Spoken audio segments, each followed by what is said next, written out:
Good morning business breakfast షోకి స్వాగతం. Asian మార్కెట్స్లో పాజిటివ్ క్యూస్ కనిపిస్తున్నాయి. మార్నింగ్ జపాన్లో స్నాప్ ఎలక్షన్స్కు పిలిపించారు. స్నాప్ ఎలక్షన్స్ అంటే అనుకున్న సమయం కంటే ముందుగానే అక్కడ సార్వత్రిక ఎన్నికలు నిర్వహించబోతున్నారు. సో సేల్స్ ట్యాక్స్ పెంపు ఏదైతే ఉందో అది ప్రస్తుతానికి వాయిదా పడినట్లే.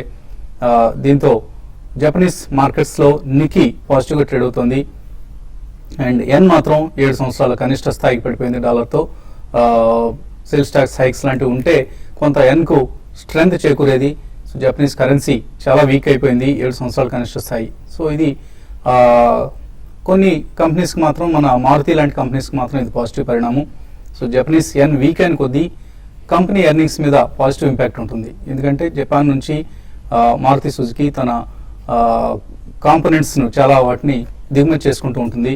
సో 18% కంపెనీ రెవెన్యూస్లో 18% మేరకు పరికరాలను జపాన్ నుంచి దిగుమతి చేసుకుంటుంది. ఎన్ బలహీన పడింది కాబట్టి కంపెనీకి ఆ మేరకు లాభం ఉంటుంది. ఇవాళ బహుశా మారుతి షేర్లు మరింత లాభపడే అవకాశాలు కనిపిస్తున్నాయి. So and last night US market స్ట్రాంగ్గా క్లోజ్ అయ్యాయి. నాస్డాక్ 4700 పైన క్లోజ్ అయింది. S&P 500 2050 పైన క్లోజ్ అయింది.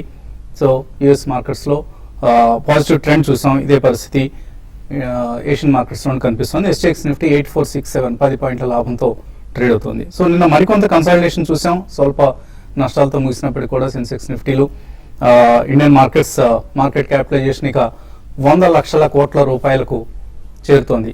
సో 100 లక్షల కోట్ల మార్క్ను సమీపించింది.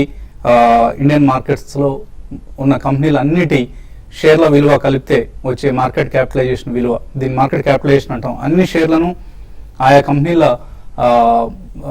షేర్లను ఇప్పుడున్న ధరతో హెచ్చిస్తే వచ్చే ఫిగర్ ఏదైతే ఉంటుందో ఇది లిస్టెడ్ కంపెనీస్ అన్నిటినీ కలిపి 100 లక్షల కోట్ల రూపాయలకు సమీపానికి వచ్చింది. సో ఇప్పుడు మనం వరల్డ్లోనే టాప్ 9th మార్కెట్. ఇంతకుముందు స్విట్జర్లాండ్ 9th మనం 10th ఉండేవాళ్ళం. సో నిన్న మనం స్విట్జర్లాండ్ స్థానాన్ని అధిగమించి 9వ స్థానానికి చేరాం. And India's market is now Asia's best performing market. So maybe ఇక ఒక రోజులోనో 2 రోజుల్లోనో మనం 100 లక్షల కోట్ల రూపాయల మార్కును క్రాస్ చేసే అవకాశాలు కనిపిస్తున్నాయి. మేబీ మరొక celebration time for the Indian markets. ఇక మిడ్ క్యాప్స్లో హైట్ అండ్ యాక్టివిటీ కొనసాగుతుంది. హైట్ అండ్ యాక్టివిటీ ప్రత్యేకించి beat and down mid caps ఏవైతే ఉన్నాయో, ఈ మధ్యకాలంలో బాగా నష్టపోయిన స్టాక్స్ ఏవైతే ఉన్నాయో, జైన్ ఇరిగేషన్ కావచ్చు, or some PSU bank stocks కావచ్చు, లేదా ADAG pack like Reliance Communications, Reliance Infra, Reliance Capital and stocks, అలాగే పుంజ్ లాయిడ్, ఇటువంటి స్టాక్స్లో నిన్న మనం హైట్ అండ్ యాక్టివిటీ చూసాం, లాభాలు చూసాం. సో మిడ్ క్యాప్స్లో యాక్షన్ కొనసాగుతుంది. అండ్ మిడ్ క్యాప్స్ యాక్షన్లోకి మరింతగా వెళ్ళబోయే ముందు FI యాక్షన్ ఒకసారి చూస్తే 13 రోజులు వరుసగా సుమారుగా రోజుకు 500-600 కోట్ల రూపాయల బయింగ్ జరిపిన FIs నిన్న సెల్లింగ్కి వెళ్ళారు. తక్కువ మొత్తమే 102 కోట్ల రూపాయల సెల్లింగ్ చూసాం మనం FIs నుంచి. అలాగే డొమెస్టిక్ ఇన్స్టిట్యూషన్ ఇన్వెస్టర్స్ కూడా 230 కోట్ల రూపాయలు అమ్మారు. సో ఇదే మనం నిన్న కొంత ఇండెక్స్ పరంగా చూసిన నష్టాలకు ప్రధాన కారణం చెప్పుకోవచ్చు. హైయర్ లెవెల్స్ దగ్గర FIs బయింగ్కి వెళ్ళడం లేదు, ఇన్స్టెడ్ సెల్లింగ్ కూడా వెళ్ళే అవకాశం కనిపిస్తుంది. ఇవాళ కూడా ఒకవేళ FIs అమ్మకాలు జరిపితే కొంత కన్సర్న్స్కు దారితీసే అవకాశం ఉంది. So mid cap stocks lead చేస్తున్నాయి. ప్రస్తుతానికి PSU బ్యాంక్ స్టాక్స్ ప్రధానంగా లీడ్ చేస్తూ వెళ్తున్నాయి. నిన్న కూడా మనం చూసాం బ్యాంక్ నిఫ్టీ 0.35% లాభపడింది. 17,702 దగ్గర క్లోజ్ అయింది. సో లాస్ట్ ఫ్యూ డేస్గా బ్యాంకింగ్ స్టాక్స్ లీడ్ చేస్తున్నాయి, అవుట్ పర్ఫామ్ చేస్తున్నాయి. And SBI last 1 month performance చూస్తే మనకు SBI 15% లాభపడింది, bank of Baroda around 20%, bank of India 11%, even Dena bank లాంటి చిన్న బ్యాంక్ కూడా 4% పెరిగింది. IDBI 16%, లగార్డ్ అనుకున్న IDBI బ్యాంక్ 16% లాస్ట్ 1 monthలో పెరిగింది.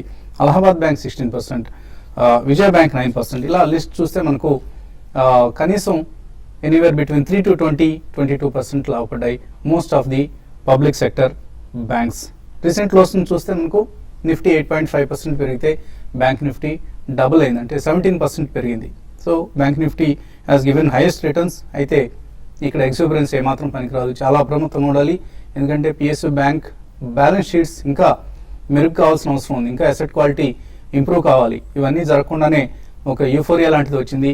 సో ఇక్కడ కొంత కరెక్షన్ ఏ నిమిషంలో అయినా సరే PSU బ్యాంక్ స్టాక్స్లో కరెక్షన్ రావచ్చు. అందువల్ల కేర్ఫుల్గా ఉండాలి, జాగ్రత్తగా ఉండాలి. అలాగే SBI త్వరలోనే ఎక్స్ స్ప్లిట్ కాబోతుంది. రూపాయల నుంచి రూపాయికి ఫేస్ వాల్యూ తగ్గబోతోంది. సో మేబీ ఈ 300 రూపీస్ దగ్గర ఎస్బీఐ స్ప్లిట్ తర్వాత ఓపెన్ అయ్యే అవకాశం ఉంది. సో ఇక్కడ ఈ బ్యాంక్ 300 రూపాయలకు దొరుకుతుంది కదా అని రిటైల్ ఇన్వెస్టర్ పార్టిసిపేషన్ మరింత పెరిగే అవకాశం ఉంది. ఇప్పుడు 3000 రూపాయల దగ్గర కొనేందుకు జంకే వాళ్ళు 300 రూపాయల దగ్గర డెఫినెట్గా ఎంటర్ అవుతారు. సో మేబీ ఎస్బీఐ ఒక ఎక్సెప్షన్, బట్ ఇతర బ్యాంక్ స్టాక్స్ విషయంలో మాత్రం కేర్ఫుల్గా ఉండాలి. ఏ బ్యాంక్ స్టాక్ పడితే అది తీసుకోవద్దు. ఇంకా మార్కెట్ పరిస్థితి గురించి మాట్లాడేందుకు మనతో అనలిస్ట్ సిద్ధంగా ఉన్నారు. సో పాజిటివ్గా కనిపిస్తుంది ట్రెండ్ చూస్తే మనకు. And 8400 బ్యారియర్ను Nifty అధిగమించింది. 8450 పైన ఆఫ్ కోర్స్ క్లోజ్ అయితేనే మనకు ఒక కన్ఫర్మ్డ్ అప్వర్డ్ బ్రేక్అవుట్ కనిపిస్తుంది. మీరు ఎలా ఊహిస్తున్నారు market trend? Yeah, probably that can happen in a day or two also అండి. ఎందుకంటే spike of 50 to 70 points is not a big issue. కాకపోతే మీరు ఇప్పుడే మెన్షన్ చేసినట్టు it is really little bit dangerous అండి కొన్ని సెక్టర్స్ లో. ఎస్పెషలీ మీరు ఇప్పుడే బ్యాంకింగ్ గురించి చెప్పారు, అలాగే మనకి logistics, basically you know transport, logistics, ఈ వేర్ హౌసింగ్, ఇటువంటి కంపెనీస్ కూడా they just going through the roof without any rhyme or reason or logic. అంటే రాబోయే ఏళ్లలో మనకి ఈ కామర్స్ పరంగా వీటికి బిజినెస్ బాగా పెరుగుతుంది అని నెంబర్ 1 కంటెన్షన్ తో చాలా స్ట్రాంగ్ గా పెరుగుతున్నాయండి. ఆల్మోస్ట్ లాస్ట్ 3 to 4 months లో మోర్ దెన్ డబుల్ అయిన stocks. So it calls for extreme caution అండి. Actually it's not to scare away, అంటే భయపెట్టడానికి కాకపోయినా కానీ I think it's really illogical to really buy such stocks, chasing them. Especially కొన్ని mention చేస్తున్నాను, like Gati కానివ్వండి, మనకి transport corporation of India, TCI ఒకటి, Snowman logistics recently listed issue అండి. సో ఇటువంటివి, అండ్ పటేల్ ఇంటిగ్రేటెడ్ లాజిస్టిక్స్, ఇవన్నీ కూడా ఆల్మోస్ట్ 3 months లో మోర్ దెన్ డబుల్ అయినాయి. అండ్ ఎస్పెషలీ గతి లాస్ట్ 1 month లో డబుల్ అయింది. So you have to exercise extreme caution అండి. సో అటువంటివి గతంలో మనం చూసే ఇన్ఫర్మేషన్ టెక్నాలజీ కానివ్వండి, ఒక్కొక్కప్పుడు రీప్లేస్మెంట్ వాల్యూ థియరీ అని, ఇన్ఫ్రాస్ట్రక్చర్ అండ్ సిమెంట్ స్టాక్స్, ఇటువంటి ఒక్కొక్క థీమ్ ఒక్కొక్కసారి వచ్చినప్పుడు ఐస్ అని చెప్పి మనం అది కూడా చూసాం. Information communication entertainment stocks. దగ్గర అరబిందో ఫార్మా అధినేత నిత్యానంద రెడ్డి ప్రమోటర్ అయినా, సో ఆయన మీద కాల్పులు జరిగాయట. ఆయన మళ్ళీ ఎదురుగా రివాల్వర్ తీసి కాల్పులు జరిపారట. ఇదంతా గమ్మత్తుగా అనిపిస్తుంది. సో AK-47తో ఆగంతకుడు రావడం, అండ్ ఈయన మళ్ళీ రివాల్వర్ తీసి కాల్పులు జరపడం, చాలా చాలా విచిత్రమైన పరిస్థితి. గతంలో కూడా నిత్యానంద్ రెడ్డి సంబంధించి అరబిందో ఫార్మా సంబంధించి మనం రకరకాల నెగిటివ్ న్యూస్ వస్తుండేవి. కంపెనీ చాలా స్ట్రాంగ్గా మళ్ళీ పెర్ఫామ్ చేస్తుందనుకునే సమయంలో ప్రమోటర్ ఈ ఉదంతం ఎటువంటి పరిణామాలకు దారితీస్తుంది. సో ఏదైనా Aurobindo pharma, of course Nityanand Reddy ఈ మధ్య చాలా కాలంగా మేనేజ్మెంట్ బాధ్యతలను కొంత ప్రొఫెషనల్స్కి అప్పచెప్పినట్లుగా మనకు సమాచారం ఉంది. సో ఎటువంటి పరిణామాలకు దారితీస్తుంది అనుకుంటున్నారు? I think these are purely personal issues అండి. They will not have major impact on the stock price. అంటే సెంటిమెంట్ పరంగా ఏదైనా కొద్దిగా భయాందోళనలకు గురై ఎవరైనా స్వల్పంగా అమ్మచ్చు కానీ, but these are purely personal issues and we cannot really comment on the personality of a human being. అది ఏ కారణం గుణాన్ని ఇవన్నీ జరిగాయి. నార్మల్గానే ఆయన కొంత వివాదాస్పదమైన వ్యక్తి. ఆయన పర్సనల్ లైఫ్ కొంచెం గందరగోళంగా అనిపిస్తూ ఉంటుంది మనం వింటున్న వార్తలను బట్టి చూస్తుంటే. నాకు ఆయనతో అయితే వ్యక్తిగతంగా ఎటువంటి పరిచయం లేదు, బట్ రకరకాలుగా వింటూ ఉంటాం నిత్యానంద రెడ్డికి సంబంధించి. AK-47 తీసుకుని ఆగంతకుడు రావడం అనేది height of once personal life. This is purely personal అండి. బట్ స్టాక్ పరంగా మాత్రం I don't think they will be a major impact on the stock price. But one has to be extremely cautious, ఎందుకంటే ఏదో ఒకటి, unless there is some fire, there is no smoke అన్నట్టు. There could be something which is purely, and we cannot even talk about the personality of human beings unless we know one to one. So stock price మీద మాత్రం I don't think it will have major impact. So Aurobindo pharma vice chairman Nityananda రెడ్డిపై ఆయన KBR park దగ్గర morning walk వచ్చినప్పుడు కాల్పులు జరిగాయట. And ఈ కాల్పుల నేపథ్యంలో ఆయన కూడా ఎదురు కాల్పులు జరిపారట. ఆయన రివాల్వర్ ఎందుకు పెట్టుకు తిరుగుతున్నారు, ఇవన్నీ ప్రశ్నార్థకాలు. బట్ ఎనీవే, ఒక లిస్టెడ్ కంపెనీ కాబట్టి మనం కూడా ఈ కార్యక్రమంలో దాని గురించి కొంత కన్సర్న్ చూపించడం జరుగుతుంది. సో ట్రేడింగ్ పరంగా ఎటువంటి సలహా ఇస్తారు ట్రేడర్స్? ట్రేడింగ్ పరంగా చెప్పాలంటే లాస్ట్ ట్రేడింగ్ సెషన్లో మనం చూసామండి, మార్కెట్ ఫ్లాట్గా క్లోజ్ అయింది. అయితే నిన్న ఏవైతే ఇన్ని రోజులు మార్కెట్లో పార్టిసిపేషన్ చేయకుండా ఉన్న, అంటే ట్రేడర్స్కి బాగా ఇష్టం ఉన్న స్టాక్స్ లాంటివి, అంటే IFCI కానీ ఇవన్నీ ట్రేడింగ్ స్టాక్స్ అంటాము, ఇటువంటి వాటిలో మంచి ఒక అప్ ట్రెండ్ చూసాము. తర్వాత L&T ఫైనాన్స్ చాలా రోజుల తర్వాత ఒక బ్రేక్అవుట్ రావడం చూసాము. కాబట్టి కొన్ని స్టాక్స్లో మాత్రమే ఈ విధమైన అప్ ట్రెండ్ అనేది ఉంది. బట్ నిఫ్టీ పరంగా కొంత ఇక్కడ ఓవర్ బాట్ జోన్లో నిఫ్టీ మనకు కనబడుతుంది. తర్వాత నిన్న మన పుట్ ఆప్షన్స్కి హ్యూజ్ ఓపెన్ ఇంట్రెస్ట్ 8,200 ఆ లెవెల్లో పుట్ ఆప్షన్ ఎక్కువగా బై చేస్తున్నారు. కాబట్టి టైం బీయింగ్ మాత్రం మార్కెట్స్ ఈ లెవెల్ దాటి పెద్దగా పెరగడానికి అవకాశం కనపడలేదు. 8450 8460 దగ్గర నిఫ్టీకి హ్యూజ్ రెసిస్టెన్స్ ఉంటుంది. కాబట్టి ట్రేడర్స్ ఏంటంటే ఇండెక్స్ కాకుండా మిడ్ క్యాప్ స్టాక్స్ లో అంటే షార్ట్ టర్మ్ పొజిషన్ తీసుకున్న వాళ్ళు దాంట్లో తీసుకోమంటాను. కొన్ని స్టాక్స్ కొంత ఈరోజు బయింగ్కి అనుకూలంగా ఉంటాయి. అందులో ఐబీ రియల్ ఎస్టేట్ ఒకటి ఈరోజు కొంచెం స్ట్రాంగ్గా ఉండడానికి అవకాశం ఉంది. తర్వాత టీసీఎస్ ఒకటి ఈరోజు ఇంట్రాడేలో చాలా స్ట్రాంగ్గా ఉండడానికి అవకాశం ఉంది. టాటా మోటార్స్ కూడా 540 పైన సస్టైన్ కాగలిగితే అరౌండ్ 536 దగ్గర స్టాప్ లాస్ పెట్టుకోమంటాను. 550 లెవెల్స్ ఇంట్రాడేలో ఇది టెస్ట్ చేయొచ్చు. తర్వాత ఆర్ఈసీ చాలా రోజుల తర్వాత మళ్ళీ ఆర్ఈసీలో కొంత F&O యాక్టివిటీ చూస్తున్నాము. ఇది కూడా ఈ రోజు కాకపోయినా నెక్స్ట్ ఫ్యూ డేస్లో ఆర్ఈసీ అరౌండ్ 350 లెవెల్స్ కూడా టెస్ట్ చేసే అవకాశం ఉంది. తర్వాత సిప్లా రీసెంట్ రిజల్ట్ తర్వాత సిప్లాలో కొంత షార్ట్స్ బిల్డ్ కావడం చూసాం. అయితే ఈరోజు సిప్లాలో షార్ట్ కవరింగ్ రావచ్చు. తర్వాత కొన్ని స్టాక్స్ సెల్లింగ్ ఎలా కనిపిస్తుంది టెక్నికల్ గా? అరవిందో ఫార్మా విషయానికి వస్తే రీసెంట్ గా ఈ స్టాక్ కొంచెం కన్సాలిడేషన్ లో ఉందండి. కాబట్టి ఇప్పుడు ఈ రోజు జరిగిన ఇన్సిడెంట్ తో కొంత ఈ స్టాక్ లో కొంత మైనస్ లో ఓపెన్ అయినా కూడా మళ్ళీ రికవరీ కావడానికి అవకాశం ఉంటుంది. ఇది బాంబే దాకా వెళ్ళాలి న్యూస్ అండ్ ఆల్రెడీ మనకి సిఎన్బిసిలో కూడా దీని గురించి బ్రేకింగ్ న్యూస్ కూడా ఇప్పుడే ఇవ్వడం జరిగింది. కాబట్టి ఎంత ఫాస్ట్ గా జరిగిపోతుంటాయి కాబట్టి పెద్దగా స్టాక్ మీద దాని ప్రభావం అయితే ఉండకపోవచ్చు. Aurobindo pharma vice chairman Nityanand Reddy, ఆయనే ప్రమోటర్ ఇన్ఫాక్ట్, వైస్ చైర్మన్ కూడా ఈ మధ్య కాలంలో మేనేజ్మెంట్ బాధ్యతలను కొద్దిగా బయట వారికి అప్పచెప్పారు. రకరకాల స్కామ్లు అవి గతంలో జరిగిన నేపథ్యం, సిబిఐ కేసుల నేపథ్యంలో ఆయన మీద AK-47తో ఆగంతకుడు కాల్పులు జరిపారట. అండ్ కేబీఆర్ పార్క్ అనేది ఒక ప్రశాంతంగా అందరూ మార్నింగ్ వాక్ చేసుకునే పార్క్. అది ఆ పార్క్ లోపలికి ఆయుధాలు ఎలా ప్రవేశిస్తున్నాయి అన్నది మేబీ సెక్యూరిటీ కట్టుదిట్టం చేయాల్సిన పరిస్థితి కనిపిస్తుంది. ఎందుకంటే చాలా మంది విఐపీస్ వస్తూ ఉంటారు. పొరపాటున టార్గెటెడ్ పర్సన్ కాకుండా వేరే వాళ్ళని బలి తీసుకునే అవకాశం కూడా ఉంది. సో చాలా సెక్యూరిటీని కట్టుదిట్టం చేయాల్సిన అవసరం కనిపిస్తుంది. అంతమంది సెలబ్రిటీస్, ఈవెన్ కామన్ మ్యాన్ కూడా వస్తుంటారు అక్కడికి వాకింగ్ చేయడానికి. సో ప్రమాదం అనేది ఎవరికైనా ప్రమాదమే, కామన్ మ్యాన్ అయినా సెలబ్రిటీ అయినా ఎవరిదైనా రెండమే. సో సెక్యూరిటీని మాత్రం మేబీ ఇక నుంచి కట్టుదిట్టం చేయాల్సిన అవసరం కనిపిస్తుంది. కాల్పులు, తుపాకులు లాంటివి కేబీఆర్ పార్కులోకి ప్రవేశించకూడదు. ఇన్వెస్టర్స్ నుంచి కాల్స్ తీసుకోబోయే ముందు కాసేపు ప్రకటనలు.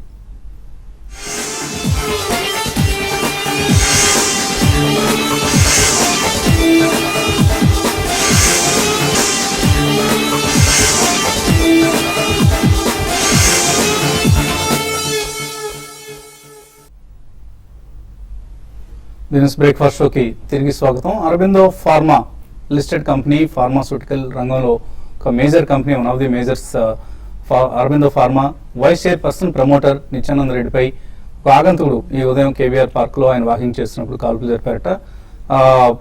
కొంతసేపు పెనుగులాట కూడా జరిగిందట.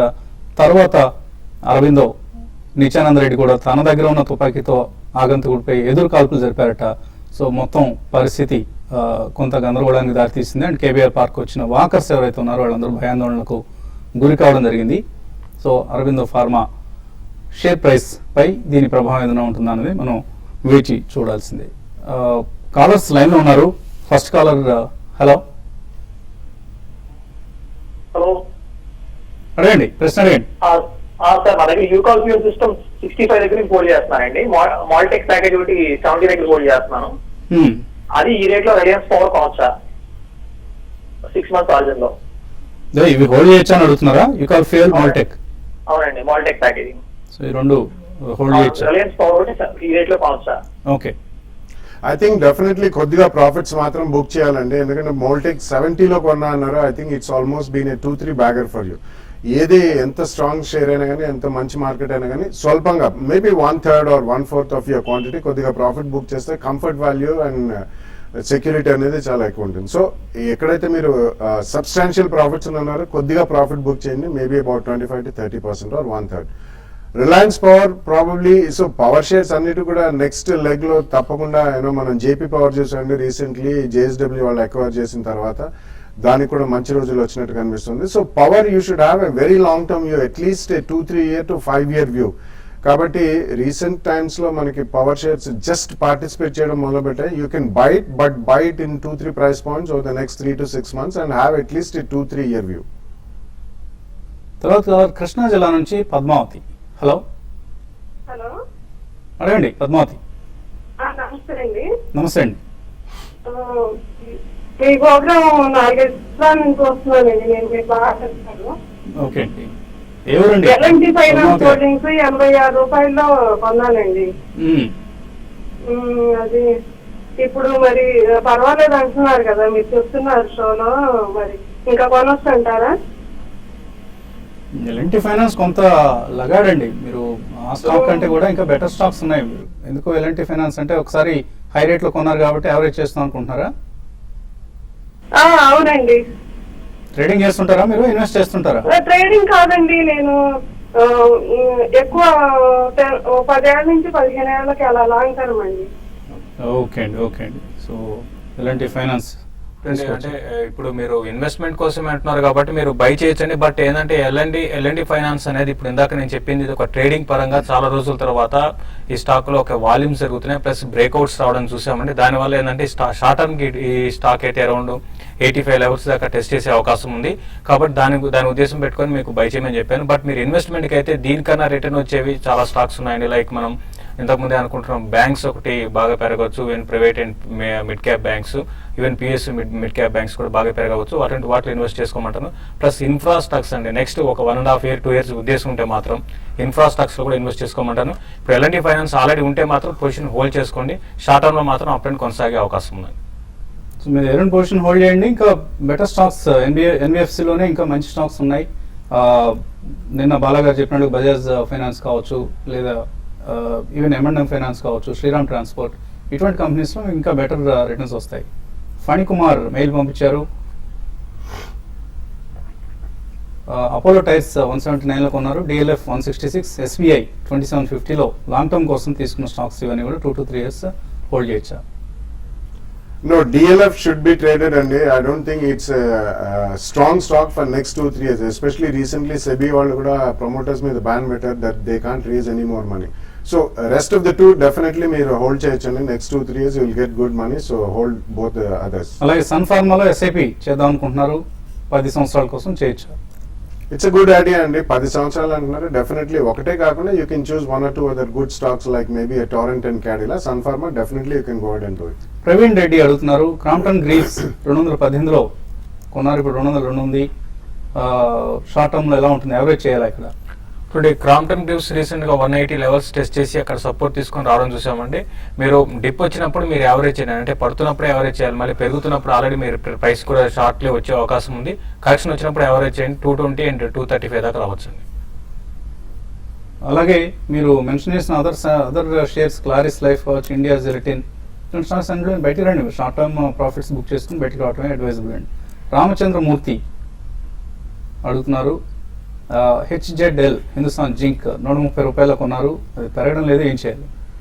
Basically, it's directly related to commodities and especially zinc ఒకటి, and secondly, small portion is also silver mining. So, as long as the commodities are weak, ఇందులో పెద్దగా యాక్షన్ ఉండదు. I think you should come out of the stock. శుశ్రూష అడుగుతున్నారు, Wipro, Bharati Airtel ఈ రెండింటి నుంచి వేరే స్టాక్స్కి డైవర్సిఫై అవుదాం అనుకుంటున్నారు, బయటకు వద్దాం అనుకుంటున్నారు, షిఫ్ట్ అవుదాం అనుకుంటున్నారు, ఎటువంటి స్టాక్స్ రికమెండ్ చేస్తారు?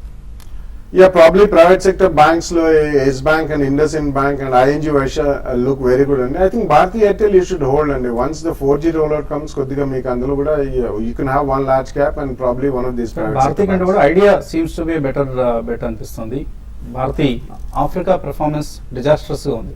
సో ఆ ఫేజ్ నుంచి అది బయటపడాల్సిన పరిస్థితి కనిపిస్తుంది. షారన్ బయో తీసుకున్నారు, షణ్ముఖ్ రెడ్డి 80 రూపాయల్లో, అలాగే సెలెస్టియల్ బయో 30లో, సువెన్ లైఫ్ 197లో కొన్నారు, ఏం చేయాలి? I think కొద్దిగా మీరు అప్రమత్తంగా ఉండాలండి. ఎస్పెషల్లీ సెలెస్టియల్ ల్యాబ్స్ అని ఇదివరకు అటువంటి స్టాక్స్ నుంచి బయటపడడమే మేలు. I think Sharan bio you can hold it for some more time అండి, బికాస్ రీసెంట్ టైమ్స్ లో కొద్దిగా పర్ఫార్మెన్స్ అది బాగానే ఉంది. బట్ ఇటువంటి స్టాక్స్ లో ఎక్కడైనా మీకు అబౌట్ 10-15% రిటర్న్ వచ్చినప్పుడు you should definitely book some profits in these counters. Harinath Babu అడుగుతున్నారు, 75,000 రూపాయలు డివిడెండ్ ఈల్డ్ ఫండ్లో UTI డివిడెండ్ ఈల్డ్లో పెట్టారు, ఇప్పుడు 1,04,000 అయింది, కంటిన్యూ చేయొచ్చా, అమ్మేసుకోవచ్చా? డెఫినెట్లీ కంటిన్యూ చేయమని చెప్తాను. It's not that you made double the money when you invested in mutual funds. మీకు డబ్బు అవసరం అయితే for some emergency you should withdraw అండి. అదర్వైజ్ నెక్స్ట్ 3-4-5 years మార్కెట్ బాగుంటుంది కాబట్టి యూ షుడ్ హోల్డ్ ఇట్. అందులో మీరు సీనియర్ సిటిజన్ అంటున్నారు, so it's one of the safe funds, డెఫినెట్గా హోల్డ్ చేయండి. విజయధర్ కుమార్ అడుగుతున్నారు, 105 బ్రిటానియా ఇండస్ట్రీ షేర్స్ ఆయన దగ్గర 1,400 రూపాయలు కొన్నారు, ప్రాఫిట్ బుక్ చేసుకోవచ్చా, హోల్డ్ చేయొచ్చా? No, you should definitely hold on. They have really, done next 1 month కోసం excellent. అడుగుతున్నారండి. 1 month is too difficult and you can follow technicals. 1 month కోసం అయితే మీరు కూడా హోల్డ్ చేయొచ్చండి, ఎందుకంటే రీసెంట్ గా ఈ స్టాక్ లో ఒక అప్రెండ్ షార్ట్ టర్మ్ అప్రెండ్ వచ్చింది 1740 అండ్ 1780 దాకా రావచ్చు అండి. రేణుకా షుగర్స్ 19 రూపాయలకు ఉన్నారు Vijayashree, hold or book profit? Renuka sugar నేను స్టాక్స్ అన్ని కూడా బాగా పెరిగాయండి, బట్ ఇది షార్ట్ టర్మ్ కోసమే, కాబట్టి ఒక 10-15 డేస్ హోల్డ్ చేసి మీరు దీంట్లోంచి ఎగ్జిట్ కమని చెప్తున్నాను. సురేష్ అడుగుతున్నారు కోరల్ ల్యాబ్స్, బ్రూక్స్ ల్యాబొరేటరీస్, ఈ రెండింటిలో ఎంటర్ అవుదాం అనుకుంటున్నారు. సో ఈ బ్రూక్స్ అనేది ఈ మధ్య బాగా పెరిగింది, లాస్ట్ 1 మంత్ లో 30% పెరిగింది, అందువల్ల They're all అనుకుంటున్నాను. speculative only. They're all speculative. I think you should never touch such shares. So కొంత డెలివరీ బేస్డ్ బయింగ్ కూడా చూస్తున్నాను బ్రూక్స్ లో, ఏదో something is happening but we don't have the information. So మీకు సరిగ్గా ఎగ్జాక్ట్ గా ఇది అని సలహా ఇవ్వలేము మేము. డివిఎస్ కృష్ణ 2 లక్షల రూపాయలు అయాన్ ఎక్స్చేంజ్ లో 3 years కోసం ఇన్వెస్ట్ చేశారట, హోల్డ్ చేయొచ్చా? ఇన్వెస్ట్ చేద్దాం అనుకుంటున్నారు. Not in one, and probably you can also put some money in Viatech Warburg. Ion Exchange also is related to water. Ante manaki direct consumer level lo kuda they have the 0B and water management lo unnaru. So you should diversify your risk. మరి మీరు demat account ఏది better, banking or non banking అని అడుగుతున్నారు. ఏదైనా ఒకటే అండి, ఇందులో పెద్ద డిఫరెన్స్ ఏం లేదు. కాకపోతే బ్యాంక్స్లో మీకు 3-in-1 అకౌంట్స్ అని ఇస్తూ ఉంటారు. అందులోనే మీకు savings bank account, demat account, trading account 3 ఉంటాయి. నాన్ బ్యాంకింగ్ కంపెనీస్లో కూడా ఎటువంటి ఇబ్బంది ఉండదు, వాళ్ళు కూడా బ్యాంక్ అకౌంట్కి లింక్ చేసేస్తారు కాబట్టి మీరు ట్రాన్స్ఫర్స్ చేసుకోవడం అవన్నీ కూడా ఈజీగానే ఉంటాయి. రిలయన్స్ ఫ్యూచర్స్ ఈ లెవెల్లో తీసుకోవచ్చా, రామలింగం అడుగుతున్నారు. రిలయన్స్ ఫ్యూచర్స్ రీసెంట్ గా కొంచెం అప్రెండ్ ఉందండి, అయితే 980 పైన సస్టైన్ అయితే మీరు బై చేయొచ్చు, బట్ క్రూడ్ ఆయిల్ విధంగా పడడం కూడా కొంచెం స్టాక్ నెగిటివ్ అండి. ఎస్ఎంఎస్ ఫార్మా 20% లాస్లో ఉన్నారు, ఆమ్టెక్ ఆటో 10% లాస్లో ఉన్నారు. గణపతిరావు ఏం చేయాలి? I think you should hold it and you should at least have a 2 years view. Endukante Amtech Auto recently raised 1800 crores from KKR. While debt restructuring avutundi, please hold it. Walchand people 100 రూపాయలు, సుందరం finance 1148, పాండి oxides 42లో hold చేస్తున్నారు. వెంకట్ ఏం చేయాలి? I think Sundaram Finance you should definitely hold Andy, because it's one of the finest NBFCs, and okavada insurance bill pass aithe matram definitely it will have a lot of value added, and it's a very steady company. Rest of the two I think you should keep on booking profits whenever you get. KS Murthy sudden గా HBL షేర్లో surge వచ్చింది, ఎందువల్ల hold చేయొచ్చా, cell చేయొచ్చా? అంటే ఇప్పుడు last కొన్ని రోజులు చూస్తున్నాం mid cap beat and down stocks లో ఇటువంటి అప్రెండ్ ఉంది, మీరు హోల్డ్ చేయండి. 28 and 30 లెవెల్స్ టెస్ట్ చేయొచ్చండి. సో బుల్ మార్కెట్స్లో ప్రతి స్టాక్కి కొంత భాగం వస్తుంది, ఆ భాగం ఇప్పుడు హెచ్బిఎల్ కూడా వచ్చినట్లుగా ఉంది. సో మేబీ హోల్డ్ చేయండి, ర్యాలీస్లో ఎగ్జిట్ అయ్యే ప్రయత్నం చేయండి. ఇది ఇవాల్టి బిజినెస్ బ్రేక్ఫాస్ట్ షో. మధ్యాహ్నం మళ్ళీ 1:30కు స్మార్ట్ న్యూస్లో కలుద్దాం.